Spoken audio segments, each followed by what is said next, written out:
তো তোমাদের অনেক কোয়েরি ছিল, অনেকের অনেক প্রশ্ন ছিল যে আমি তরিকে মানে তরির জন্য এই ঠান্ডাতে কী কী প্রিকশন নিয়েছি, তো সেটা যাতে একটা ছোট্ট ভিডিও করে দেখাই।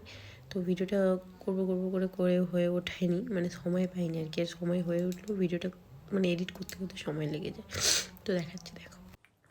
তো তরি এখন ঘুমাচ্ছে, তাই জন্য ওর ফেসটা আমি দেখাতে পারলাম না। আর এটা হচ্ছে বেডশিট, একটা বেডশিট আছে, আর এর নিচে আছে কাঁথা, দুটো কাঁথা আছে, একদম হালকা হালকা দুটো কাঁথা আছে। আর ওই যে এটা ফুল হাতা জামা, এই ফুল হাতা জামাটা পরে আছে। আর এর নিচে আর একটা জামা আছে, যেটা হচ্ছে হাফ হাতা জামা একটা পরে আছে।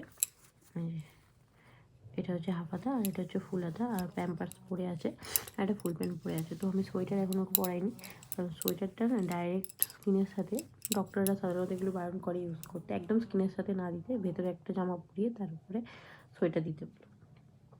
পাতলা পাতলা দিলেও অসুবিধা নেই, ঠান্ডা যেরকম সেই হিসেব করে দিতে হবে। আর আমার প্রচণ্ড ঠান্ডা লেগে গেছে, মানে বেলায় চান করে না, এত ঠান্ডা লেগে গেছে। তো ওদিকে হচ্ছে একটা জানালা আছে পর্দা দেওয়া, আর এদিকেও একটা জানালা আছে, এখানে পর্দা। আর এই জানালাটা না পুকুরের ধারে, সেখানে পর্দা দেওয়া আছে, তারপরেও হচ্ছে এটা দেওয়া আছে যাতে ঠান্ডাটা বেশি আসতে না পারে।